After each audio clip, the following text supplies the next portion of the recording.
Okay,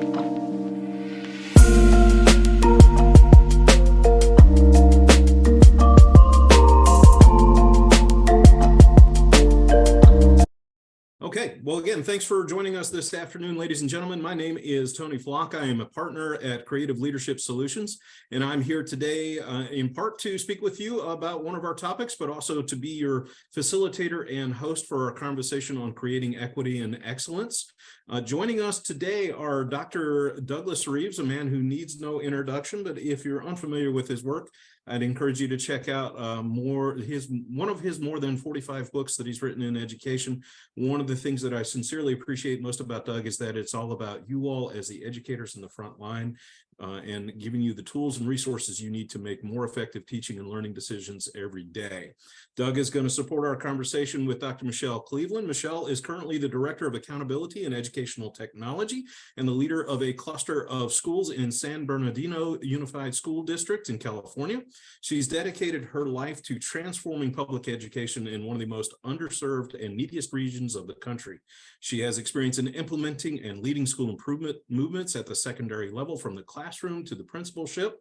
And she led the transformation of her middle school, Serrano Middle School, from one of the lowest performing schools in the state to a California Gold Ribbon Award recipient in 2015 and a National School to Watch in 2016 and 2019. It's my privilege and pleasure to call her a collaborator, a colleague, and a friend.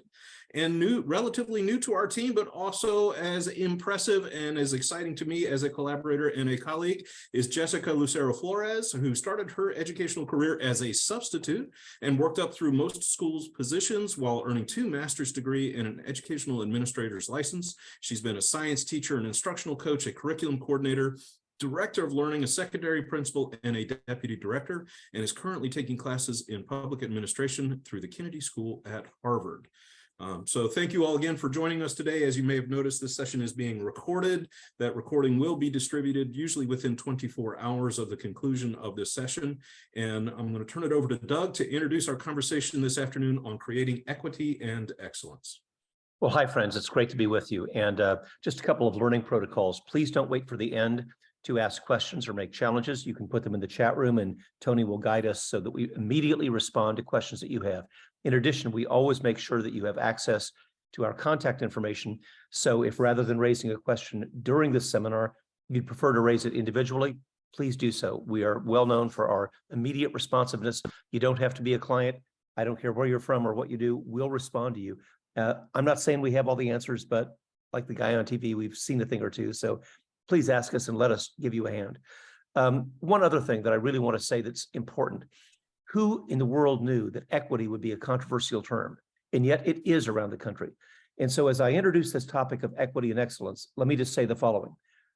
If people who are critics in public education only hear the word equity, they think that's a code word for low standards. Conversely, if critics on the other side only hear the word excellence, they think that's a code word for exclusion. That is why at Creative Leadership Solutions, we always use equity and excellence in tandem. You can't have equity without also having excellence. Our view is that equity is for everybody. Equity is not just for low-performing students, it's for your valedictorian. Equity is for every single student in your school. Excellence, similarly, is not just about the people who walked in the door for high-performing students. It's about people who struggled and then became high-performing students, thanks to people like you in our audience today. So equity and excellence are twin themes. Don't use one without the other. And so now back to Tony to introduce our panel. So, ladies and gentlemen, we're going to talk about 3 big topics today. And certainly, as Doug said, we want to entertain your questions, comments, success stories, and challenges throughout our conversation. I'm going to start us off today with talking about one of the 3 components of creating equity and excellence in our schools and systems, and that's teacher teams. So please, throughout my points, don't hesitate to send in questions, comments, as I mentioned, successes and challenges. We'll go from there to Jessica for a conversation on quality Tier 1 instruction, also a critical segment in achieving equity and excellence. And then finally, Dr. Cleveland, Michelle Cleveland, for teacher efficacy, the 3rd leg of our conversation today. So folks, it starts with teacher teams. Really equity and excellence comes from consistency in expectations between classrooms, between schools, and across an entire district. And literally, folks, we have to work together because we don't know what we don't know. If we stay in our classrooms and we do what we've always done, we're going to get what we've always got. And it's through this process of collaborating, whether you call them professional learning communities, collaborative teacher teams, data teams, you name it. It's through this process of working together that we as educators do the work of analyzing our standards, determining the appropriate level of instruction, of rigor for our instruction to accomplish those standards. We spend time talking about what Jessica is going to talk to us about in just a few minutes, quality tier 1 instruction. We talk about intervention and extension opportunities when our students, as Rick DeFore famously asked, what do we do when our students already know this? What do we do when they don't learn it? We talk about extension and intervention. So folks, I want to talk to you for a few minutes about what the most effective teams that we see across the country have in common. First and foremost, folks, that they have prioritized the standards. As Doug's written about many, many times, there are entirely too many standards out there. I may be in the minority in that I was actually excited when the Common Core State Standards movement started, because my home state of Virginia had entirely too many standards and substandards, and then our district added some sub-bullets to the substandards. So what it meant for me as a classroom teacher was that I had 180 days to teach 140 standards and substandards in the subject of math. Needless to say, I didn't do very well. And if any of you here have either worked in Virginia or taught or know folks who have taught in Virginia, you'll know that I did indeed live up to the state acronym for the standardized assessment, which is SOL. It stands for Standards of Learning, but my kids really were out of luck because I tried to teach too many things and didn't do any of them well. So first and foremost, folks, to collaborate effectively, teacher teams have to have prioritized the standards. Now, please note, that doesn't mean that they have to do that prioritization themselves. Ideally, this would be something supported by people like Michelle or Jessica in their roles as director of instruction at an elementary, secondary, central office level. The next piece that folks need, that successful teams need, ladies and gentlemen, are curriculum maps. And I'm using that term very specifically. This is more than just a pacing guide. 30 years ago, 20 years ago, 15 years ago, we often talked about a guaranteed and viable curriculum. And I think we've kind of gotten away from that to our detriment. And so a curriculum map is more than just which standards we're going to teach when. It is a set of resources and materials that will help us accomplish the intent of those standards. And so putting those resources together at our teachers' fingertips so that they don't have to do that work themselves. I'm sure I'm preaching to the choir in the following statement, but I'm the husband of an educator, a fifth grade math teacher who is frequently grading papers and creating lesson plans until 11 o'clock every night. Folks, please don't make the teachers in your systems do that kind of work. My wife has to create her own curriculum because her school does not have it. Please help provide a guaranteed and viable curriculum to your teachers so that they can concentrate on delivering the instruction that Jessica is going to talk to us about. Another foundational piece, ladies and gentlemen, is common formative assessments. And right now, everybody there, you're gracious in having your cameras turned off. You're welcome to turn them on, but there may be some eye rolling going on out there. Yes, yes, yes, we know about common formative assessments. We have them. Folks, I'd like to gently ask you to consider whether or not you do indeed have common formative assessments. A lot of what we see in the field out there, and Doug can comment about this, are what he's described as uninformative assessments. District benchmarks, end of unit assessments, that generate a lot of data that doesn't get used to inform our instruction. And so I'd like to offer this definition of a common formative assessment for you, ladies and gentlemen. And that is a demand for student performance that provides evidence upon which I can make an inference about student knowledge and skill. I'll say that one more time. For us, a common formative assessment is a demand for student performance. In other words, getting the student to do something, solve a problem, write an essay, write up an investigation in science, or generate a hypothesis in social studies about what would have happened if.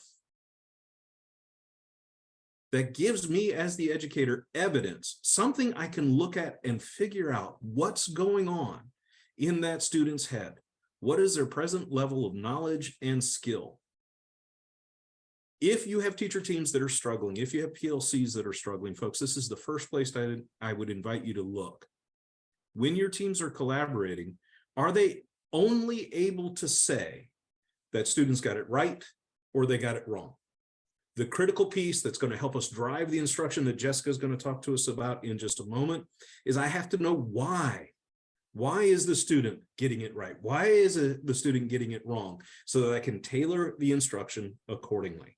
So without that part, we're not going to have successful teacher teams. We're not going to achieve equity and excellence in our schools. Two more pieces here, ladies and gentlemen, and please don't hesitate. I'm going to throw out a question to you in just a moment about your successes and challenges with teacher teams. But two more components for successful teacher teams. I have to have dedicated and protected time for collaboration. In Dr. Cleveland's district, one of the moves that they've made is signing a memorandum of understanding with their teachers association so that there is protected time once a week for teachers to collaborate with each other in order to reflect on their curriculum, design their instruction, adjust and modify their assessments as necessary. Folks, don't ask teachers to collaborate. Don't expect that they're going to modify their instruction if you don't give them time to work together. And last but not least, what a piece that's often missing is tied to the third element of common formative assessments, and that is that our teachers need skill in assessing and analyzing those work samples. Again, so often our PLCs will kind of stop at right or wrong. What do our kids know? What is it they don't know? But not be able to get to the why. And so we have to support our teachers in making sense of those student work samples. So Doug, I'm going to ask you for a couple of comments here in just about 30 seconds. Ladies and gentlemen, before we transition over to Jessica to discuss Tier 1 instruction, please let us know what questions you've got about how teacher teams contribute to equity and excellence, what successes you've experienced with them, or what challenges. But Doug, given the points that I've shared, what are some reflections from your perspective as you've been in the field around teacher teams? I just want to positively reinforce what Tony said about common formative assessments. One of the biggest time sucks that I see around the country is these store-bought corporate or publisher assessments. They take days to administer. They're 40 or 50 items long. Students are exhausted. And most importantly, the teachers don't use it. The best practice that we are seeing is very brief. And by that, I mean like 5 or 10 item assessments. When I can say, based on the assessment that I delivered on Wednesday, here's how I can be a better teacher on the next day. I want students and teachers to know that the purpose of assessment is not harassment or evaluation. It's to improve teaching and learning. I want my kids to leave every classroom with kind of a spring in their step and wind behind their wings to be able to know that because of what they did in assessment, they got better and better and better. Same for teachers. So please don't be intimidated by these long assessments. Make them short, make them effective, and most importantly, use them for better teaching and learning. All right. So thank you, folks. Please don't hesitate to send in any questions you've got, anything specific for any of the panelists today. And with that, Jessica, next piece. So it's through this process of collaboration, in my eyes, Jessica, that I see teachers get ready to deliver that high quality, rigorous Tier 1 instruction.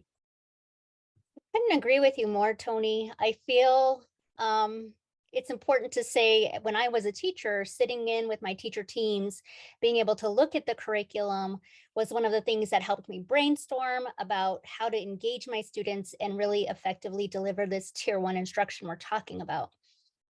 And so, I always try to think about little stories along the way. It's just kind of how I taught as a teacher, and it's just kind of who I am in my life.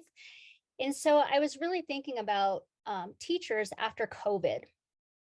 And what really made me think about that is, like you, my husband, my spouse is also a teacher. And so within our own home, we were able to see all the ups and downs of going online, burnout, and also trying to deliver effective lessons to engage students. And I'm going to pair that story up with, I also like to run. Dr. Reeves knows this. We talked about it last week. And one of my favorite trainers that I use online, Tommy Reeves, has this whole thing called Road to Recovery, which is right after COVID hit. And he took us back as runners to say, you know what, you might have ran a marathon, you might have ran a 5K, but everybody at some point in their life needs to go back to the foundations of systems and structure. And I find myself after COVID really connecting that to education.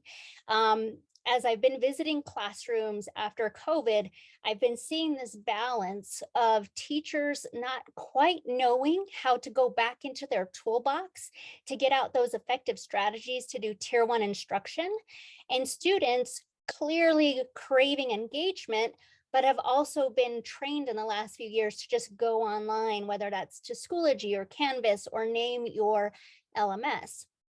And so it's really a passion of mine to say, we really need to get back to those foundations, those structures, and those systems. And for me, the quality tier 1 instruction really has 5 parts that go along with it. And you touched on this before, and one of them is a relevant evidence-based curriculum.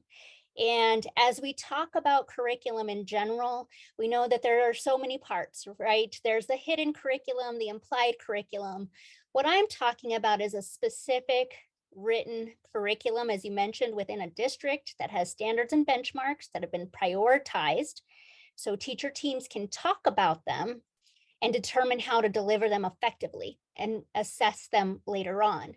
What I've been finding is, you're right, some districts are leaving out this curriculum piece for their teachers or giving them too many standards to possibly get through. And what it's been doing, especially after COVID, is creating a situation where our teachers are looking for a lifeline. So I see many of them going to Teachers Pay Teachers online, which I'm not saying is always a bad thing, but the challenge here is that those lessons are not always vetted, and nobody is seeing how they will be delivered or effective for students. So it's really important within a teacher team to look at that curriculum together, prioritize those standards, and make sure everything's aligned vertically, so that way the students are scaffolding up those skills. Hands down, super important. The other thing, as a former secondary science teacher, my favorite line to people is that I'm a reading teacher first and a science teacher second. And for secondary teachers especially, I'm not trying to throw us under the bus, I was one of them too. It's just not natural in a way. We kind of tend to focus on our content, and I need them to understand animal cell and plant cell and things of that nature. But in reality, we need to flip that switch. And I believe that administrators and districts across the country really need to help out their teachers get the skills to be reading teachers in the content. And not only do we need to work on literacy, we also need to work on numeracy. And as we're getting back to where we are right after COVID, we saw a huge decline in our students' skills in, I think, the past 20 years. And so for me, it's just putting that tier 1 instruction at the forefront and making sure our teachers are doing reading, writing, speaking, and listening in any subject, including math, including ceramics.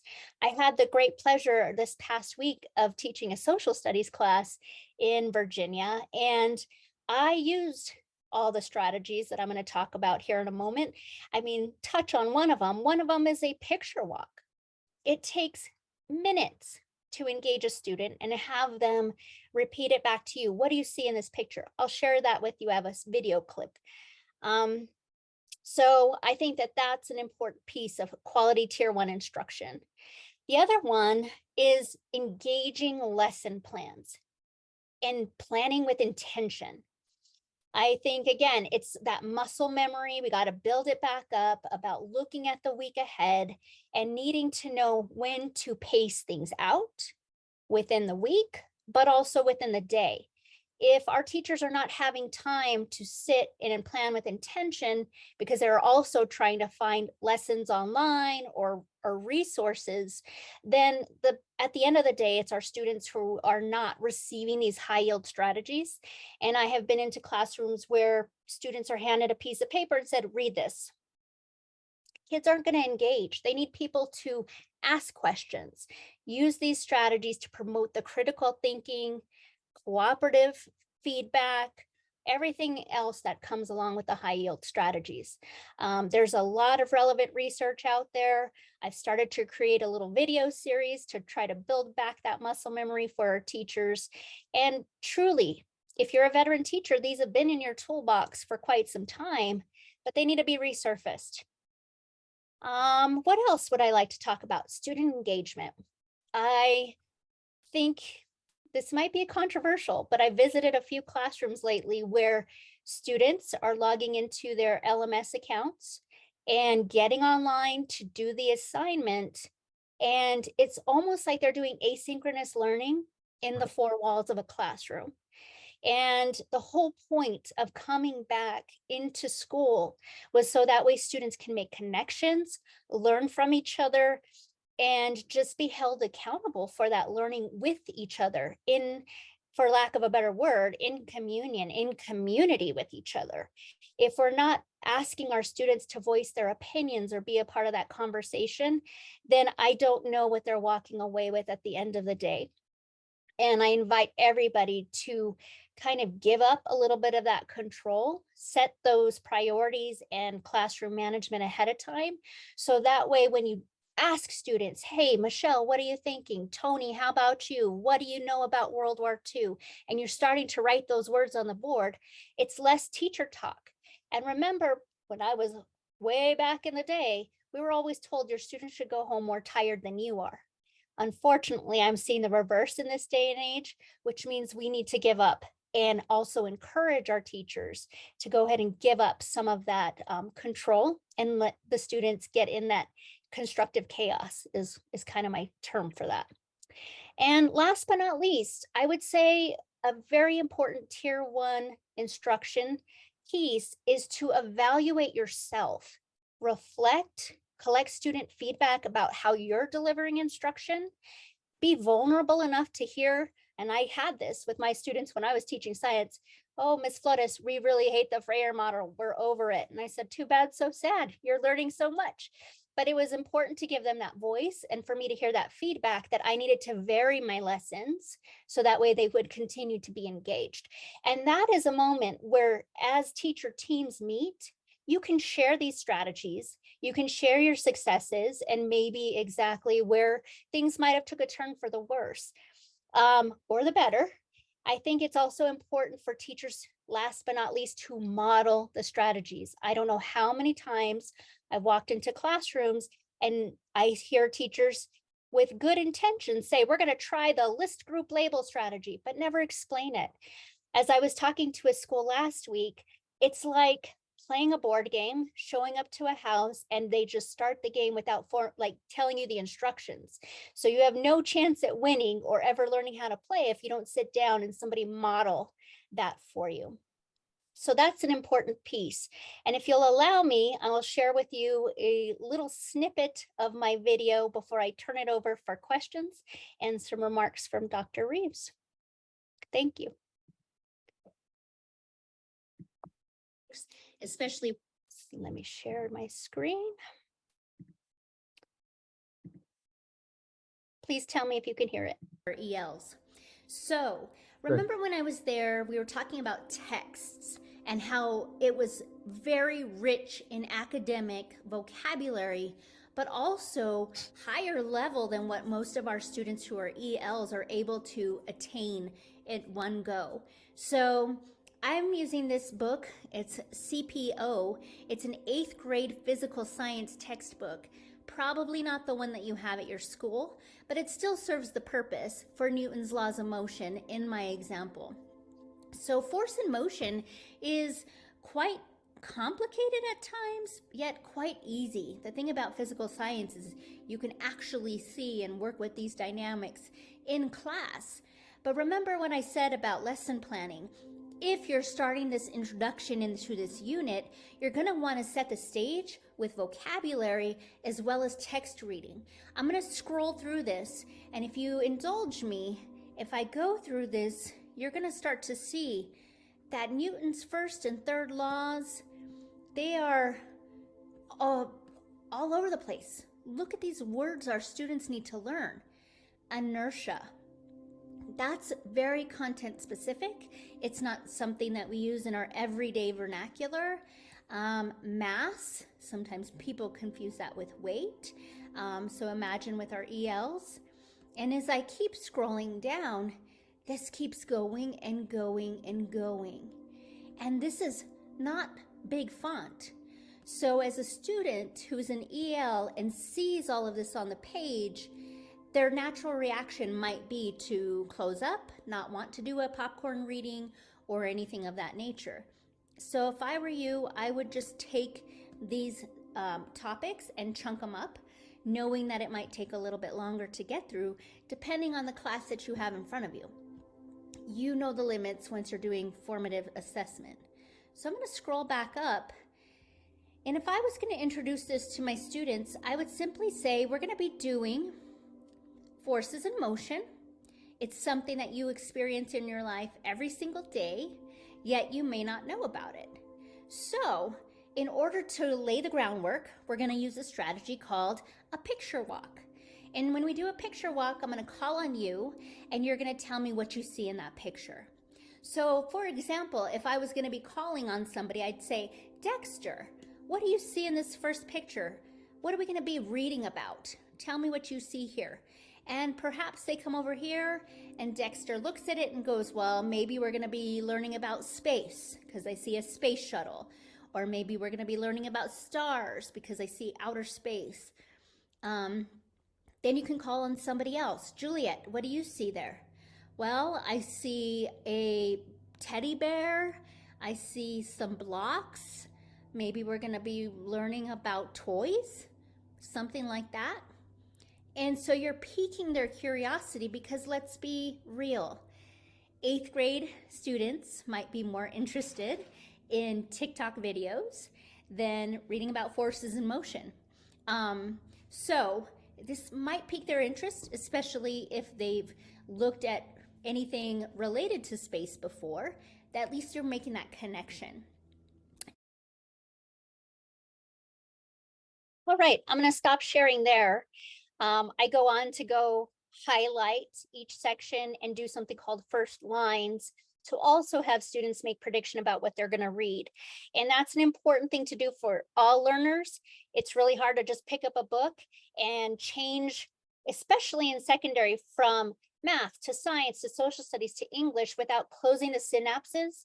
So I think it's an important thing to add. One of the very best strategies is to have an exit ticket or some kind of closure. So that way, when they go to the other classroom, they're still not thinking about forces in motion when they're going to be jumping into The Great Gatsby. So that's what I have to offer today. Happy to answer any questions. Also open up the floor to any of my colleagues. All right, ladies and gentlemen, please don't hesitate. I'm going to turn it over to Doug in just a moment. But Jessica, I have to say, I put it in the chat when you mentioned it. And hopefully I don't offend anybody, but you hit one of my pet peeves with teachers pay teachers. I completely understand why teachers go there if they don't have good resources, if their resources are out of date and they're grading papers till 11 o'clock at night. I get it. I get why they go there. But I think we often undersell ourselves as educators, and it may actually be better for our students if we create that content ourselves rather than grab something from another person in another state who's probably in the same boat we are and maybe hoping to get out of the classroom through the royalties they generate on teachers pay teachers. Sorry, my soapbox. Doug, comments about quality tier 1 instruction. I would only add to that, to the administrators who are on this seminar, I wrote an article called Invest in People, Not Programs. If people have a need, for example, for assessment literacy or for team leadership or for team coaching, invest in your people, because when the funding cliff happens, and it's going to happen, then the best stewardship of public resources that you can have is not to buy a program and not to buy something externally, but to invest in your people so that they have those skills. You'll still own that 20 years from now. So let me defer to Dr. Cleveland. I was going to say that is an excellent segue into talking about this idea of teacher efficacy. When we think about efficacy, we're really talking about the ability, either for an individual or a group of people in this case, to produce a desired result. And we know that the idea of collective teacher efficacy, collective responsibility for our students, is one of the major areas of highly functioning PLC teams. And we also know from Hattie's extensive research around the area that collective efficacy is at 1.57 effect size, which is huge when we think about really wanting to close gaps for our students right now. We also know from research that school sites where PLC teams are implemented with fidelity, there is an increased level of teacher efficacy, and most importantly, a greater likelihood of improved student outcomes. In fact, our own Dr. Reeves did an analysis several years back of about 196 schools and 750,000 students. And what that research and that study revealed was that the use of a PLC model showed significant correlation to positive student achievement, but only when the primary tenets of the teacher teams in a PLC model were really used during implementation. So the work that Tony talked about earlier in the webinar is so incredibly important. And when we look at building collective teacher efficacy in those high functioning teams, we're really talking about creating a culture for our teachers to engage in structured conversations around teaching and learning. And I think Jessica did such a great job of giving us an overview of what we're seeing as far as trends in first instruction and some of the small little tweaks that as teacher teams, when they come together and they talk about their student data and they talk about what each of them are doing in their classrooms, they can make small changes. It can create enormous results. And yes, those small changes come to us so much better, more rigorous, and more effectively in teacher teams than they do from programs or websites like Teacher Pay Teachers. When we think about these high functioning PLC teams and really creating a culture for that, we know it doesn't happen overnight, and it doesn't remain in place without a culture of continuous learning created at a school site promoted by leadership. And that leadership comes in the form of teacher leaders and our site leaders. But really, leadership is the most critical piece in creating sustainable structures that create these high levels of teacher efficacy. When a well-established PLC structure is in place, and when we see high levels of teacher efficacy, we see evidence that teachers can come together regularly and consistently, that they share data, that they're able to talk about pedagogy, and that they're able to monitor their student progress together. And when they collaborate in those high functioning PLC teams, we see evidence of action research, we see risk taking, we see that it's safe for them to take risks, and that they don't fear failure. One of the greatest quotes that I'm really, so I'm very drawn to quotes that I'm drawn to right now is Michelle Obama's recent assertion that we shouldn't fear failure, that we should welcome it, that we should create our next steps steeped in it. And our PLC teams, when we come together and we create that collective responsibility, we learn from our mistakes. We make adjustments and we move forward. And when we think about all of these different pieces, what usually holds us back and creates kind of obstacles or roadblocks is when we lose the leadership piece. And so whether as a teacher leader leading a PLC or whether a site leader is looking at all of the PLCs across their site, It's really important to remember that just as our students need immediate feedback within a high quality tier 1 system, our teachers need it in their teacher teams too. They need to know, are we following the processes? When we look at data, are we looking at the right data? Are we looking at the right level of rigor within these standards? Giving them feedback on a regular basis as leaders is critically important. It validates the work that they're doing in their teacher teams.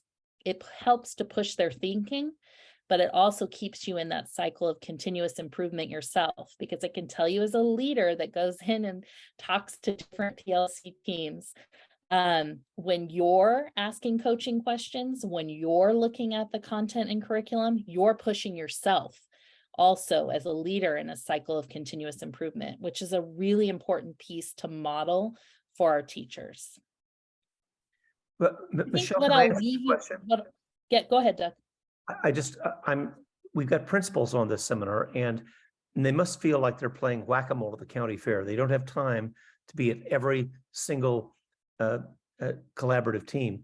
What's your advice to principals who are super busy, can't do it all? Which teams should they spend time with, and how should they do it? I think, that's a really great question. And I think it changes oftentimes month to month.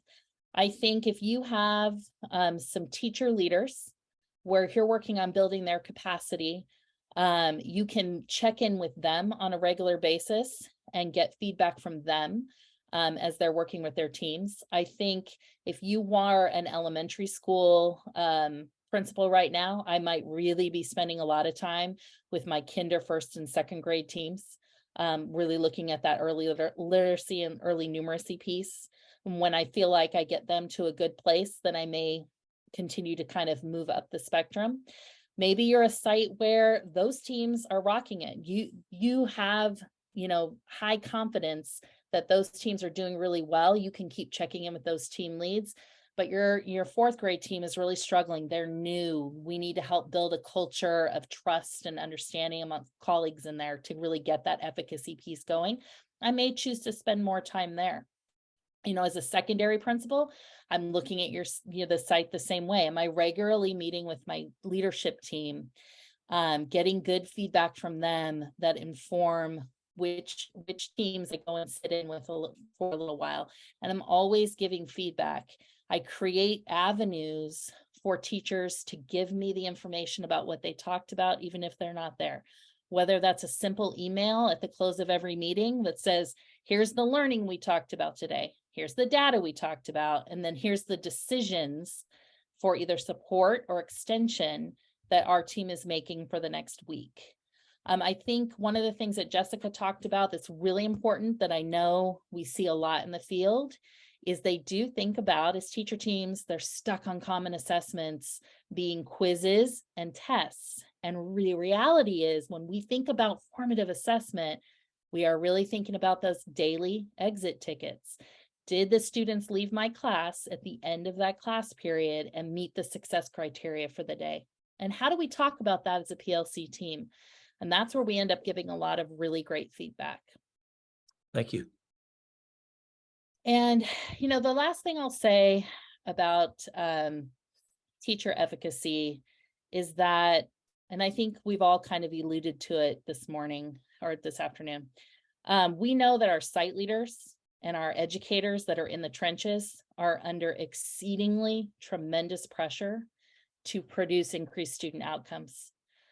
We are seeing gigantic gaps in learning, and our people that are at our school sites in the trenches are under a lot of pressure to close those gaps. And I will say that Rick Dufour is very famous for asserting that PLC teams and this idea of collective efficacy is the best, least expensive, more professionally rewarding way to really close those gaps. And I've seen it done, and it is not glamorous work, but it is the work that feeds the soul. And I think it provides hope for our educators. And I think right now that's something tangible that everyone needs to hold on to. And so the teams that I see out in the field that I work with, when they see the growth start to happen, it really just creates a culture of wanting to see more of it.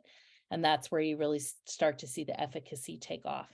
And so I would encourage anyone to go back to basics on PLC teams and really double down your efforts there before investing in any programs or anything outside of the actual people who are in the trenches at our school sites. And I'll turn it back over to you, Dr. Reeves and Tony. Yeah, thanks, Michelle. I think that's so insightful advice. And let me just add a couple of exclamation points to that. We know that we're facing great challenges. We know that students are, not only, depending on whose research you want to believe, 22 to 36 weeks behind. Some of them are 2 or 3 years behind. We've got 7th graders reading on a 3rd grade level. So we have to be honest about that. So the question that I want to ask every leader who is watching this is, how is your schedule different today than it was in 2019 before the pandemic? Because your teachers are dedicated. We want to do the work. You give me a kid who is in my algebra class in 7th grade who can't add, subtract, multiply, and divide. I'll teach them algebra, but not in 1 period a day. We need more time. You send me a kid to 8th grade who's reading on a 4th grade reading level. I'll get them through social studies, but not in 1 period a day. We need more time on literacy. We need more time on math. And we need you as our leaders to give us as teachers permission to spend the extra time that we need. So we welcome your questions, your success stories, your challenges. And I just really appreciate that.